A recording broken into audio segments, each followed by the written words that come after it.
Parliament में आपकी आवाज, आपके जज्बात, आपके एहसासात की तर्जुमानी करने वाला नाम बैरिस्टर असदुद्दीन ओवैसी आपने अदालत में भरपूर तालियों के दरमियान जोरदार तालियां होनी चाहिए।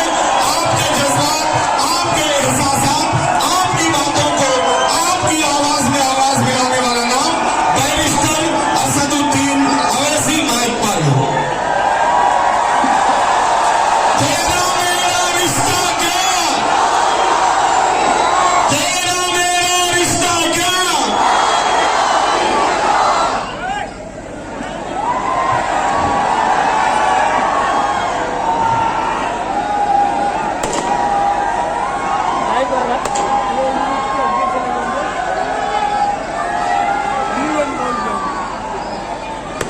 बिस्मिल्लाहिर्रहमानिर्रहीम। अस्सलामु अलैकुम वरहमतुल्लाहि वबरकातुहू। सदर जलसा कमालुद्दीन साहब, कामा पहलवान साहब, मुअज़्ज़िज़ हाज़रीन इकराम, बुजुर्गान कौम और मिल्लत, मेरी इज़्ज़तदार माँ और बहनों, गयूर नौजवान साथियों, मेरे तमाम मजलिसी रुफ़ा, शहनशीन पर तशरीफ़ फरमा, मालेगांव के आमदार रुकन असम्बली मोहतरम जनाब मौलाना मुफ्ती इस्माइल साहब, मेरे तमाम मजलिसी साथी अब्दुल मालिक साहब, डॉक्टर खालिद साहब और शहनशीन पर बैठे हुए तमाम मौज़ीज़ीन, अज़ीज़ान मिल्लत, आप तमाम का बेहद शुक्रिया कि आपने अपना कीमती वक्त निकालकर आज के इस इंतखाबी जलसे में आपने शिरकत की। मेरे अजीज दोस्तों और बुजुर्गों, मैं आपके सामने इसलिए खड़ा हूं कि आपसे गुजारिश करूं कि 20 नवंबर के दिन आप तमाम लोग मुत्तहिदा तौर पर अपने एक एक वोट का इस्तेमाल मुफ्ती इस्माइल साहब के हक में करें, जिनका इंतखाबी निशान पतंग है और ईवीएम की मशीन में उनका 5वां नंबर है। आप मुफ्ती इस्माइल साहब को वोट क्यों दें, इसलिए आपको देना है, ये मेरी आपसे गुजारिश है कि आप लोग देख रहे हैं कि हमारे वतन अजीज में पार्लियामेंट के अंदर नरेंद्र मोदी की सरकार ने एक वक्फ बिल को पेश किया और उस वक्फ बिल को जब पेश किया जा रहा था तो उस वक्त मजलिस इत्तेहादुल मुस्लिमीन की तरफ से मैंने उस बिल के इंट्रोडक्शन की मुखालिफत की और मैं आपके सामने बड़ी जिम्मेदारी के साथ कह रहा हूं कि बीजेपी और उनके तमाम साथी पार्टियां मिलकर भारत से वक्फ की जायदाद को खत्म करना चाहती है और बीजेपी के साथ शिंदे, बीजेपी के साथ अजीत पवार, और जब ये बिल पार्लियामेंट में पेश हुआ तो उस वक्त उद्धव ठाकरे के रुकने पार्लियामान लोकसभा में नहीं थे। मैं आपको बताने की कोशिश कर रहा हूं कि जब वक्फ का बिल पेश हुआ उस वक्त अगर पूरी दलीलों के साथ भारत के आईन का हवाला देते हुए अगर किसी एक रुकने पार्लियामान ने इस कानून को वक्फ को बर्बाद करने के लिए लाया जा रहा है, अगर ये किसी ने कहा तो उसका नाम असदुद्दीन ओवैसी और उस पार्टी का नाम मजलिस इत्तेहादुल मुस्लिमीन है। मेरे अजीज दोस्तों और बुजुर्गों, ये जो बिल लाया गया है, ये बिल सिर्फ नरेंद्र मोदी ये चाहते हैं कि मस्जिदों को, दरगाहों को, खानखाहों को, कब्रस्तान को, इन तमाम चीजों को छीन लिया जाए। वक्फ बोर्ड को बराए नाम रख दिया जाए एक पोस्ट ऑफिस की तरह। और आप लोग जानते हैं कि वक्फ अगर कोई करता है तो वाकिफ उसका मालिक नहीं होता, वो जब वक्फ करता है तो उसका मालिक अल्लाह सुब्हानहू व तआला हो जाता है। अब मोदी ये चाहते हैं कि वक्फ की जायदादों को कैसे छीन लिया जाए कि मालेगांव के या यहां के जिले के कलेक्टर को इख्तियार दे दिया गया कि अगर कोई रोड चलता आदमी जाकर कलेक्टर से कह दे कि ये जायदाद वक्फ की नहीं है तो कलेक्टर साहब इंक्वायरी ऑर्डर करेंगे और जैसे ही वो इंक्वायरी ऑर्डर करेंगे वो जायदाद वक्फ की नहीं रहेंगी। तावक्त है कि वो अपनी इंक्वायरी को मुकम्मल ना कर ले और इंक्वायरी मुकम्मल करने के लिए कोई वक्त नहीं लिखा गया। अब कोई भी जायदाद पे कलेक्टर इंक्वायरी लिख देगा, जायदाद वक्फ की नहीं रहेगी, हम उससे महरूम हो जाएंगे। चाहे वो दरगाह हो, मस्जिद हो, कब्रस्तान हो, खानखाएं हो। फिर इसमें यह भी अख्तियार दे दिया गया कलेक्टर को कि अगर कोई वक्फ और औलाद करना चाहता है तो मोदी आजकल फजीलतुल शेख बन चुके हैं हनफी फिक़्ह के मामलात में। वो ये कह रहे हैं कि कोई वक्फ और औलाद उस वक्त तक नहीं कर सकता जब तक वो अपनी बेटी के हुकूक को नहीं दे देता बाप के जायदाद में। हम नरेंद्र मोदी को ये बताना चाह रहे हैं कि वक्फ और औलाद में भी एक वालिद या कोई भी उसकी माँ अपनी पूरी जायदाद को अल्लाह के नाम पर वक्फ करती है, उसका बेनिफिशियरी अपने बेटे और बेटियों को बनाती है। उसका मुतवल्ली कोई मर्द भी हो सकता है और खातून भी हो सकती है। मगर नरेंद्र मोदी वक्फ और औलाद को खत्म करना चाहती है। वक्फ बोर्ड में, महाराष्ट्र वक्फ बोर्ड में, रियासती वक्फ बोर्ड में पूरे अराकीन अल्पसंख्यक समाज के मुसलमान होते हैं। मोदी ये करना चाहते हैं कि जरूरी 2 गैर मुस्लिम होंगे और उनको इतनी बड़ी तादाद में गवर्नमेंट नॉमिनेट भी कर सकती है कि मुसलमानों से ज्यादा गैर मुस्लिम हजरात को वक्फ का मेंबर बनाया जा सकता है इस बिल में।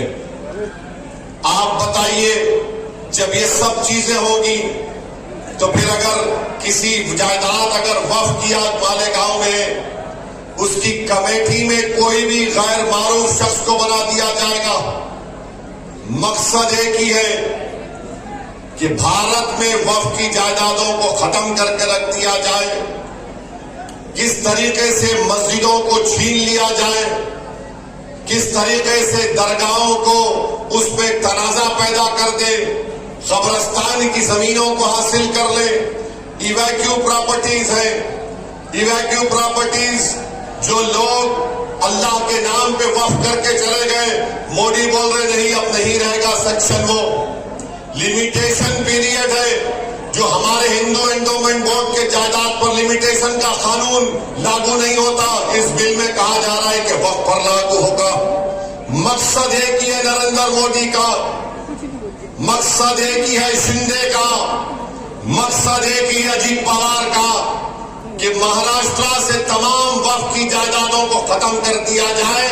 और मोदी, अजीत पवार और शिंदे ये चाहते हैं कि जिस जायदाद का वक्फ का मालिक अल्लाह है, मोदी बोल रहे हैं कि मैं मालिक बनूंगा और कलेक्टर मेरा नायब बन जाएगा। ये पूरा मंसूबा इस बिल में बनाया गया है। मैं आपको जिम्मेदारी के साथ कह रहा हूं और याद रखिए, ये अजीत पवार, ये शिंदे, ये फडणवीस, ये सब मिलकर ये साजिश कर रहे हैं कि किस तरह पूरे मुल्क में वक्फ की जायदादों को बर्बाद कर दिया जाए। बार बार मीडिया बोलती है कि तीसरी बड़ी जायदादें वक्फ बोर्ड के पास है। भारत सरकार और डिफेंस के बाद झूठ बोल रहे हैं, बोलते हैं कि वक्फ की जायदाद 8 लाख एकड़ चिल्लर है। मैं चैलेंज करके कह रहा हूं आरएसएस संघ परिवार, मोदी, अजीत पवार और शिंदे को सुनो, तुम्हारे कान में जो नफरत भरी हुई है उसको निकालो। तमिलनाडु, आंध्र प्रदेश, तेलंगाना और ओडिशा के 10 हिंदू एंडोमेंट बोर्ड की जायदादों को मिलाया जाए तो 9 लाख एकड़ हो जाती है। 9 लाख एकड़ हो जाती है और सारे भारत में बीजेपी वाले बाजा बजा रहे 8 लाख एकड़ है, 8 लाख एकड़ है। मैं अभी यूपी को नहीं मिलाया, महाराष्ट्र को नहीं मिलाया, बिहार को नहीं मिलाया, बंगाल को नहीं मिलाया, सिर्फ 4 रियासत में 9 लाख एकड़ हिंदू एंडोमेंट बोर्ड की है। और ये तमाम फिरका परस्त बीजेपी और उनके साथियां बाजा बजा रहे कि नहीं 9 लाख एकड़ है, 7.5 लाख एकड़। मेरे अजीज दोस्तों और बुजुर्गों, ये कानून, ये बिल अगर कानून बनता है तो आपको और हमको एहतजाज करना पड़ेगा। ये बिल अगर पार्लियामेंट में पेश होगा, कानून बनने के लिए तो असदुद्दीन ओवैसी जरूर उसकी मुखालिफत करेगा। मगर आपको मैं बाखबर कर रहा हूं कि आपको उठना पड़ेगा।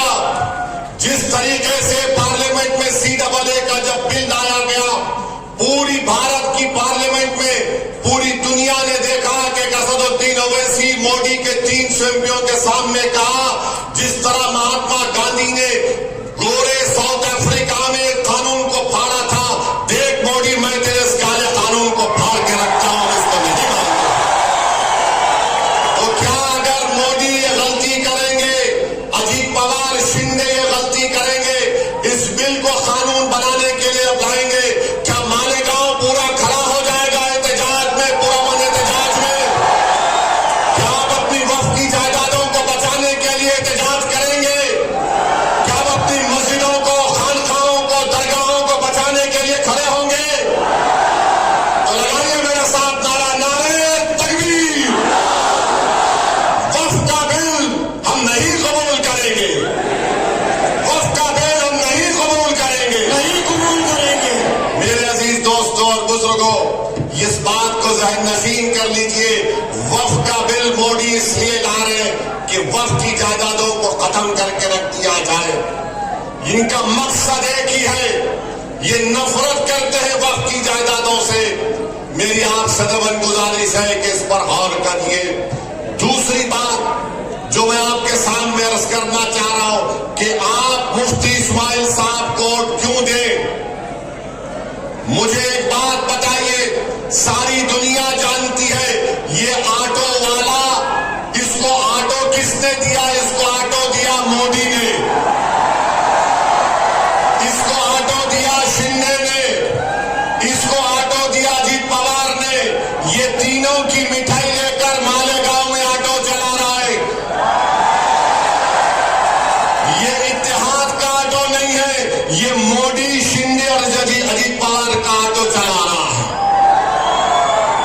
मैं आपको पूछना चाह रहा हूं, ये अगर मुफ्ती साहब इंशाअल्लाह जीतेंगे, मैं आपको एक बात की गारंटी दे रहा हूं कि मुफ्ती इस्माइल और मजलिस इत्तेहादुल मुस्लिमीन कभी शिंदे, फडणवीस, अजीत पवार, मोदी, अमित शाह का साथ नहीं दिए, ना कभी देंगे चुनाव के बाद, जीतने के बाद। मगर अगर ये ऑटो वाला जीतेगा, खुदा ना खास्ता, तो ये जाकर गोद में बैठ जाएगा शिंदे के, ये गोद में बैठ जाएगा अजीत पवार के, और ये मोदी के साथ बैठकर उसकी बनाई हुई चाय पिएगा। ये फर्क है मुफ्ती इस्माइल में और इस ऑटो वाले में। और याद रखो, मालेगांव की आवाम 2 समंदर के किनारे एक नहीं हो सकते।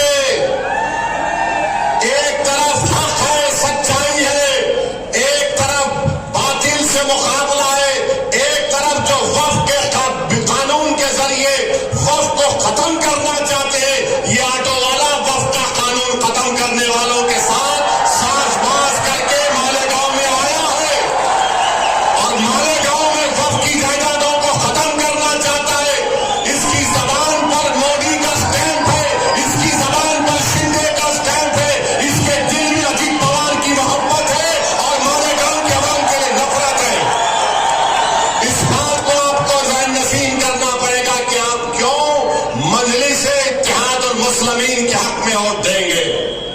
तीसरी बात जो मैं आपके सामने अर्ज करना चाह रहा था वो ये है कि देवेंद्र फडणवीस ने बयान दिया ऑटो वाला तो कुछ नहीं बोलेगा। मैं ऑटो वालों के खिलाफ नहीं हूं, ये निशान जो दिया गया उसके बारे में बोल रहा हूं। 20 तारीख को भी आप ऑटो में ही बैठकर जाएंगे और बटन पर बटन दबाएंगे इंशाअल्लाह। 20 तारीख को कोई साइकिल पर भी जाएगा और बटन पर ही बटन दबाएगा। ऑटो तो हमारा गरीबों का चलाने का रोजगार का जरिया है, मगर ये अपने नफ्स के लिए, अपने तमाम अज़ाइम जो बुरे हैं उसकी तकमील के लिए, वक्फ की जायदादों को खत्म करने के लिए शख्स आया है। इसकी नीयत साफ नहीं है। जब पार्लियामेंट का इलेक्शन हुआ, धूलिया पार्लियामेंट में मालेगांव आता है, तो बीजेपी को बड़े पेट में दर्द हुआ कि मुफ्ती इस्माइल ने ऐसा कौन सा वजीफा पढ़ के फूंक दिया कि बीजेपी का सिटिंग एमपी हार गया। ताई जीती नहीं जीती? जीती ना? आपने भी दिया ना आपने ताई को? मुफ्ती इस्माइल कहां खड़े थे और ये कहां खड़ा था? किधर खड़े थे दोनों? मेरे भाई, अब देवेंद्र फडणवीस बोल रहे मालेगांव सेंट्रल में वोट जिहाद हुआ, धर्म युद्ध हुआ। देवेंद्र फडणवीस को नहीं मालूम, क्योंकि वो फडणवीस है, वो अपने आप को बड़ा समझते और मालेगांव की जनता को नीचे समझते। सुनो फडणवीस, तुम बड़े नहीं है, ना मैं छोटा हूं, मैं तुम्हारे बराबर हूं बाबा साहेब अंबेडकर के संविधान के लिहाज से। तुम्हारे दिमाग में जो फितूर है ना कि मैं फडणवीस हूं, ये ओवैसी और ये मुफ्ती इस्माइल अब्दुल मालिक है, वो गया जमाना। वो जमाना नहीं रहा कि तुम ऊपर बैठेंगे मैं नीचे बैठूंगा। हाँ, ये जो ऑटो का निशान लेकर आया है फडणवीस, वो तेरे पास नीचे बैठता होगा, मगर हम तेरे सामने, मोदी के सामने झुकने वाले नहीं है, ना मालेगांव की जनता झुकने वाली है। अब फडणवीस ने क्यों कहा? फडणवीस को तारीख नहीं मालूम। फडणवीस को हम जरा हिस्ट्री पढ़ाते। फडणवीस सुनो, 1818 में यही मालेगांव था। मालेगांव के किले में मराठा और अंग्रेजों की जंग हुई। उस मराठाओं की फौज में मालेगांव के गय्यूर मुसलमान थे, जिन्होंने अंग्रेजों से खूब मुकाबला किया। 30 मुसलमान शहीद हुए मराठाओं की फौज में, और अंग्रेजों ने 36 बंदूक, तोप, 800 गोला बारूद और 35,500 गन पाउडर इस्तेमाल किया 1818 में। फिर 1921 में फडणवीस सुनो, 1921 में नॉन कोऑपरेशन मूवमेंट हुआ, तो मालेगांव के सरफिरे लोगों ने 47 में आजादी मिली। मालेगांव के लोगों ने कहा, 1921 में कहा कि अभी हम अंग्रेजों का परचम किले से निकालते, अंग्रेजों के परचम को निकालकर फेंक दिया। फडणवीस को नहीं मालूम, उनके पेट में दर्द हो रहा है, क्योंकि फडणवीस तुम्हारे पूर्वज नहीं थे, वो मुफ्ती इस्माइल अब्दुल मालिक के पूर्वज थे, जिन्होंने 1921 में झंडा निकाल दिया। तुम्हारे साथ तो वो शख्स बैठा हुआ है, तुम्हारे साथ फडणवीस वो शख्स बैठा हुआ है, तुम उसको मदद कर रहे हो, तुम उसको पनाह दे रहे हो, जो मालेगांव के जनता के घरों में, दीवारों में, दिलों में तोड़ना चाहता है, घर घर को बांटना चाहता है। और हमारे बुजुर्गों ने 1921 में फडणवीस अंग्रेजों के झंडे को निकाल दिया। और फडणवीस मरने वालों के नामा क्या थे?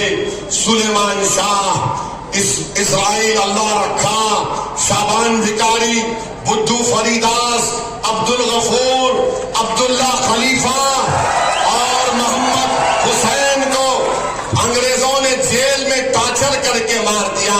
फडणवीस, क्या तुमको तकलीफ इसलिए हो रही है कि तुम्हारे ऊपर के लोग कोई नहीं थे, ये हमारे लोग थे पूरे।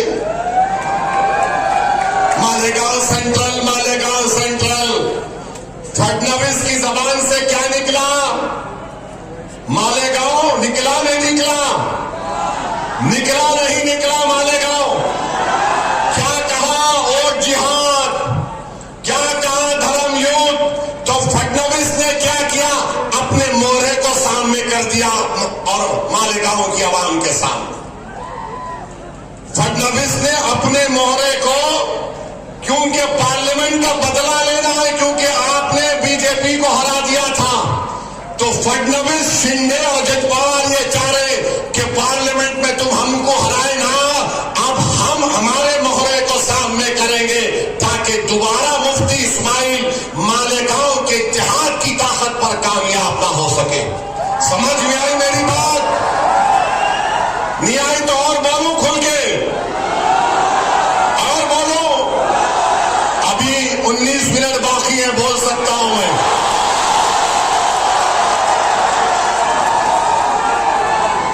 तो ये बीजेपी, आरएसएस और मोदी को सबसे पूरी ज्यादा तकलीफ इस बात की है कि हम धूलिया कैसे हार गए, ये मालेगांव सेंट्रल वालों ने क्या काम कर दिया। और इसीलिए फडणवीस बोल रहे वोट जिहाद धर्म युद्ध। अब ये वोट जिहाद धर्म युद्ध के माने मेरे को नहीं मालूम, मुझे इतना मालूम है कि 20 तारीख के दिन मालेगांव की आवाम अपने वोट की ताकत पर फडणवीस के मोहरे को हराएगी इंशाअल्लाह ताला। मुझे इतना मालूम कि मालेगांव की आवाम सुलेमान शाह, इजराइल अल्लाह रखा, शाबान बिखारी, बुद्धू फरीदास, अब्दुल गफूर की कुर्बानियों को ताजा कर देगी और शिंदे और अजीत पवार के चमचे को जीतने नहीं देगी इंशाअल्लाह ताला। जिस तरह इन हमारे शहीदों ने अंग्रेजों के झंडे को निकाल कर फेंक दिया, हम दोबारा यहां पर मोदी, अमित शाह, शिंदे, अजीत पवार का झंडा छुपा कर आने वाले को मालेगांव की सड़कों पर, मालेगांव में उसका झंडा लहराने नहीं देंगे।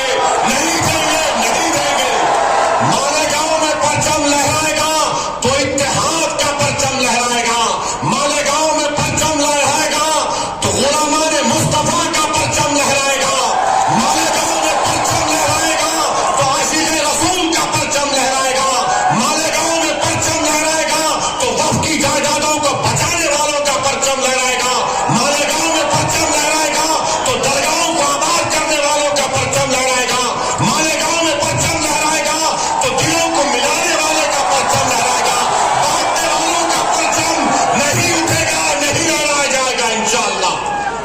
अब आपको फैसला करना है कि मुफ्ती इस्माइल को इस बुनियाद पर आपको वोट देना है। तुम क्या मोदी को कामयाब करोगे या मुफ्ती इस्माइल को कामयाब करोगे? बोलो। तुम क्या मोदी के एजेंट को कामयाब करोगे या अब्दुल मालिक को कामयाब करोगे? तुम क्या शिंदे को कामयाब करोगे या अपने आप को कामयाब करोगे?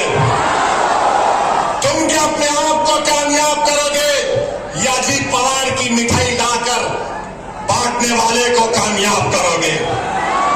ये फैसला मालेगांव की आवाम को करना है। चौथी वजह कि आप क्यों वोट देंगे मुफ्ती इस्माइल को, महाराष्ट्र में एक शख्स ने रसूलुल्लाह सल्लल्लाहु अलैहि वसल्लम की शान में गुस्ताखी करने की कोशिश की। कोई आका की शान में गुस्ताखी नहीं कर सकता, नहीं कर सकता। जिसका साया नहीं उसकी गुस्ताखी कोई कर सकता है, जिसके लिए जमीन और आसमान को बनाया गया उसके लिए गुस्ताखी कर सकता है। जिसका उम्मती सुबह क़यामत तक रहेगा, जब तक कलमा पढ़ने वाला होगा क़यामत नहीं आएगी उस उम्मती का ये मुकाम। तो गुस्ताखी करने की कोशिश किया। ये आसमान की तरफ देखकर कोई थूकेगा तो थूक किस पे गिरता? क्या कोई बोलेगा चांद की रोशनी को छुपा दूंगा, चांद की रोशनी को नहीं छुपा सकता। अब उसने बका, अनाप शराब बका। किसने एहतजाज किया? जो ऑटो का निशान लेकर आया या इम्तियाज जलील और मुफ्ती इस्माइल ने एहतजाज किया उसके खिलाफ? बोलो, तुम्हारे दिलों से सवाल कर रहा हूं। अगर आपके हमारे दिल में गुलामी है आका की, कमरे वाले की, तो मजलिस इत्तेहाद और मुस्लिमीन ने एहतजाज किया। जब एहतजाज इम्तियाज जलील ने ऐलान किया मजलिस इत्तेहाद और मुस्लिमीन की तरफ से, तो लोग समझ रहे थे, ये एजेंट भी समझ रहा था मोदी का, नहीं पब्लिसिटी के लिए कर रहा है, पुलिस रोक लेगी उसको। जिस दिन जुलूस निकलने का, एहतजाज निकलने का टाइम आया, इम्तियाज जलील ने मुझे फोन किया, असद भाई औरंगाबाद की पुलिस मेरे घर पे आई और बोल रही है कि आप नहीं जा सकते। मैंने कहा इम्तियाज जलील आप कबूल कर लो। इम्तियाज जलील बोले क्या बोल रहे आप? मेरा आसान है, कितने गाड़ी औरंगाबाद को आ गए? बोले असद भाई कम से कम 5000 आ गए। मैंने कहा उन पुलिस के आने से आप रिक्वेस्ट करो। ओके सर, हम नहीं जाएंगे। हमको मालूम हुआ कि औरंगाबाद में अमित शाह आए हुए, उनके पास चले जाते हम। पुलिस वाले बोले नो नो नो, ये नहीं हो सकता। बोले नहीं हो सकता, या तो मैं यहां जाऊंगा या तो बंबई जाऊंगा। ये कहां थे ऑटो का लेके? कहां थे ये? कहां थे ये? तुमको मोहब्बत नहीं है, नामूस रिसालत पर तुम्हारी जबान को ताला पड़ गया था मोदी की तरफ से। तुम्हारी जबान नहीं खुल रही थी। मालेगांव से भी कई गाड़ियां आई औरंगाबाद को, कम से कम 170 गाड़ियां आई थी। मगर ये कहां थे? ये प्यारे साजिश कर रहे थे कि कैसे मालेगांव में मोदी के परचम को लहराऊं, अजीब पवार की मिठाई खाऊं और शिंदे को कैसे लाऊं। मेरे भाई, ये फर्क होता है एक आशिक़े रसूल में और एक सिर्फ ज़बानी दावा करने वालों में। इम्तियाज जलील ने जुलूस निकाला और महाराष्ट्र की तारीख में पुरअमन जुलूस निकला। लोग समझ रहे थे कि दंगा होगा, मगर जो आशिक़े रसूल होता है, जो मदीने के बाजारों में बिक जाता है, उसको कोई खरीद नहीं सकता। मेरे भाई, जुलूस निकला, एहतजाज हुआ, दुनिया ने देख लिया। आप कहां थे? ये कहां थे? नजर नहीं आए। हम आपसे वादा कर रहे हैं मुफ्ती इस्माइल, इंशाअल्लाह आपके इत्तेहाद, आपके सियासी शऊर पर कामयाब होंगे तो मजलिस इत्तेहाद और मुस्लिमीन के एमएलए जब महाराष्ट्र की विधानसभा में जाएंगे, हम एक प्राइवेट मेंबर्स बिल असेंबली में देंगे कि किसी भी मजहब के बड़े रहनुमा या जो भी है उनके बारे में कोई भी अनाप शनाप बकेगा, वो नॉन बेलेबल ऑफेंस होगा, उसको नोटिस नहीं, गिरफ्तार करके जेल को भिजाना चाहिए। ये काम हम करेंगे। दूसरा, हम ये काम करेंगे कि मराठा रिजर्वेशन का मुतालबा करेंगे। अब फडणवीस को बात समझ में आई नहीं मालूम, मगर ये हमारी तारीख है। इस बुनियाद पर भी आपको मुफ्ती इस्माइल को वोट देना है। पांचवी बात यह है कि अब्दुल मालिक पर गोली कौन चलाया? अब्दुल मालिक पर गोली कौन चलाया? बोलो कौन चलाया? डरना नहीं, जबान को नकारा खल बनाकर पुकार कर बोलो, कौन अब्दुल मालिक पर गोली चलाया? उसका नाम क्या है? बोलो। क्या तुम मालेगांव में गोली चलाने वाले को वोट दोगे या जो गोली खाकर कानून का लिहाज रखने वाले का साथ दोगे? बोलो। तुम गोली चलाने वालों का साथ दोगे, तुम जालिम का साथ दोगे या तुम मजलूम का साथ दोगे? किसका साथ देंगे आप? आप जालिम का साथ देंगे? आप मजलूम का साथ देंगे? आप कमजोर का साथ देंगे? तो इस वजह से भी आपको मुफ्ती इस्माइल को वोट देना। और जो गोली चला रहे हैं, मैं उनसे भी कह रहा हूं, भाई साहब, तुमको भी एक दिन मरना है, हम सबको एक दिन मरना है। कोई दुनिया में नहीं मरता जब तक उसका टाइम नहीं मेरी गाड़ी पर भी 6 फीट के फासले से इबलीस की औलाद ने गोली चलाई थी। यजीद के चाहने वालों ने गोली चलाई थी। मैं और यामीन बैठे थे टोल गेट के पास, 4 या 6 गोलियां मारे, ताड़ ताड़ ताड़। खैर हम निकल गए और ये जालिम बोलता है कि अरे हम मारना चाहते थे, इन्हें नहीं मरा।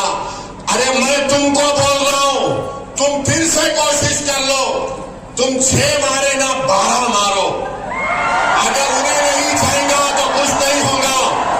और ये गोली चलाने वाले सुन लो, तुम मौत से डरते, मौत हमारे लिए हमारी महबूबा है, याद रखो।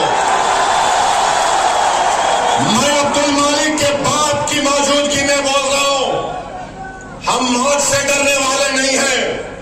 अरे मौत को तो गले लगाना हमारा काम है। एक साल से इजराइल गाजा में 40,000 लोगों को मार दिया, मगर वहां का बच्चा भी बोल रहा, ले पत्थर, फलस्तीन जिंदाबाद। आप हमको 4 गोलियां अब्दुल मालिक को मार के जख्मी करके, याद रखो जख्मी शेर ज्यादा खतरनाक होता है। मगर इनका मंशा और मकसद क्या है? जो गोली पर भरोसा करते, बैलेट पर नहीं करते, जो गोली पर भरोसा करते, जमहूरियत पर नहीं करते, वो आपके वोट के हकदार नहीं है। याद रखो मालेगांव के गरीबों, याद रखो मेरी इज्जतदार मां और बहनों, तुम चाहे अंसारी हो या दखनी हो या कुछ भी हो, तुम चाहे मुसलमान हो या दलित हो, याद रखो अगर गोली का कल्चर शुरू हो जाएगा तो अब्दुल मालिक पर चली गई, कल तुम्हारी औलाद को मारा जाएगा, कल तुम्हारी बेटी बेवा होगी, कल तुम्हारे बच्चे यतीम होंगे। इसलिए गोली चलाने वालों का साथ हम नहीं दे सकते।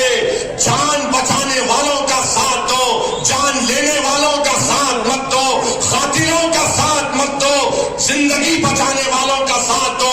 और वो है मजलिस इत्तेहादुल मुस्लिमीन, मुफ्ती इस्माइल को। इसलिए आपको वोट देना है, इसीलिए आपको वोट देना है। अब आप बोलेंगे एक और वजह बताओ असदुद्दीन। एक और वजह यह है मेरे दोस्तों, करबला का मैदान है, इमाम हुसैन है, पानी बंद कर दिए, खुद पानी पीते थे, मगर याद रखो तारीख पुकार पुकार कर कह रही है, जिसने इमाम हुसैन का पानी बंद किया, आज जमाना उनको भुला दी। आज जो उस वक्त पानी नहीं पियाले रसूल, आज सुबह कयामत तक दुनिया उनको याद रखती है। याद रखो जालिमों, तुम्हारा जुल्म ज्यादा चलने वाला नहीं है। तुम ये समझ रहे हो कि तुम किसी को डराएंगे, पोस्टर नहीं लगाना, हम ऐसा कर देंगे, जमीन पे कब्जा कर लेंगे। अरे तुम ड्रग्स को मालेगांव में आम कर दिए, तुम ड्रग्स को मालेगांव में आम कर दिए। क्या नाम है उसका? हाँ नहीं नहीं, और एक नाम भी है, और एक नाम भी है। ऐप में जाके कॉल क्लिक कर, उसका नंबर आ जाएगा। ऐप में जाके कॉल पे क्लिक कर, नंबर आएगा उसका। ये जो ड्रग्स को क्या बोलते हैं? हाँ, ये बहुत से नाम है उसके। एक नाम आठो भी है। मालेगांव में आप देख लीजिए, ड्रग्स कौन आम कर रहा है। पुलिस जानती है कि ड्रग्स का कारोबार करने वाले कौन हैं। बच्चों की जिंदगियां बर्बाद कर रहे हैं, बच्चों को बर्बाद कर रहे हैं। तो जो शख्स नामूस रिसालत में आगे नहीं बढ़ा, जो शख्स यजीदियों की तरह बिहेव कर रहा है, गोली चलाने वालों का साथ दे रहा है, जो शख्स वक्फ की जायदादों को खत्म करने वालों का साथ दे रहा है।